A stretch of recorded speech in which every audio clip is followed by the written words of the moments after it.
ओम नमो भगवते वासुदेवाय। इस साल 2023 में कामदा एकादशी का व्रत 2 दिन रखा जाएगा। 1 अप्रैल 2023 दिन शनिवार को गृहस्थजन कामदा एकादशी का व्रत रखेंगे और 2 अप्रैल 2023 दिन रविवार को वैष्णवजन कामदा एकादशी का व्रत रखेंगे। 1 अप्रैल 2023 को हिंदू नववर्ष के उपरांत आने वाली यह पहली एकादशी है। यह कामनाओं को पूर्ण करने वाली और प्रेत योनि से मुक्ति प्रदान करती है, तभी तो इसे कामदा एकादशी कहा जाता है। शास्त्र कहते हैं जो पुण्य कन्यादान, स्वर्णदान अथवा वर्षों तपस्या के उपरांत मिलता है, उससे अधिक पुण्य कामदा एकादशी व्रत से प्राप्त किया जा सकता है। मान्यता है कि जो व्यक्ति कामदा एकादशी कथा को पढ़ता या सुनता है वह अक्षय पुण्यों का भागी बनता है। कामदा एकादशी की व्रत कथा प्राचीन काल में रतनपुर नामक नगर में पुंडरीक नाम के राजा राज्य करते थे, जो बड़े ऐश्वर्यशाली थे।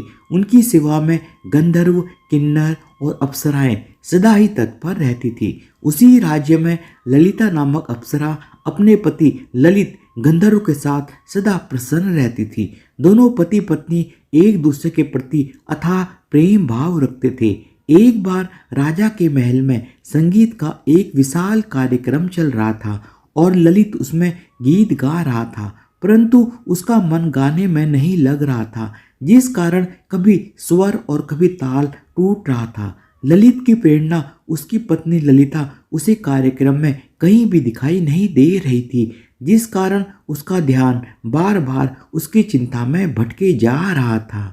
वहाँ कर्कोटक नाम का एक नाग दोनों प्रेमियों के व्यवहार को जानता था। उसने राजा को स्वर ताल के टूटने की बात कही और राजा को इस बात में अपना अपमान लगा तथा उसे बड़ा गुस्सा आया।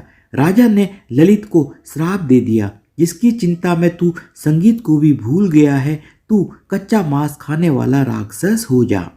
अभिश्राप के प्रभाव से ललित राक्षस बन गया। जब ललिता ने अपने पति का वह रूप देखा तो वह रोती और विलाप करती हुई उस राज्य को छोड़कर अपने पति ललित के साथ किसी सघन वन में चली गई। वहां वह विंध्य पर्वत की चोटी पर श्रृंगी ऋषि के आश्रम में गई। वहां ऋषि को उसने अपने पति की सारी बात बताई और राक्षस योनि से मुक्ति पाने का उपाय पूछा। तब ऋषि ने उसे अपने पति के उद्धार के लिए चैत्र मास के शुक्ल पक्ष की कामदा एकादशी का व्रत करने के लिए कहा। ललिता ने विधि पूर्वक एकादशी का व्रत किया तथा अगले दिन यानी द्वादशी को भगवान विष्णु जी का विधिवत पूजन किया। उसने व्रत का पालन करने से पूर्व ब्राह्मणों को दक्षिणा सहित सुंदर वस्तुएं बड़े प्रेम भावना से भेंट की तथा उनका आशीर्वाद प्राप्त किया।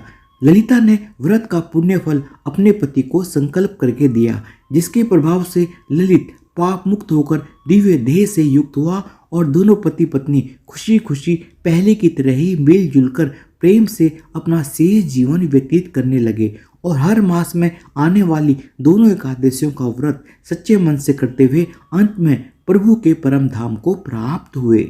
इस प्रकार कामदा एकादशी का व्रत करने से कार्यों में सफलता मिलती है और राक्षस योनि से मुक्ति हो जाती है। श्री हरि की कृपा से व्यक्ति के सभी पाप मिट जाते हैं और वह मोक्ष को प्राप्त कर लेता है।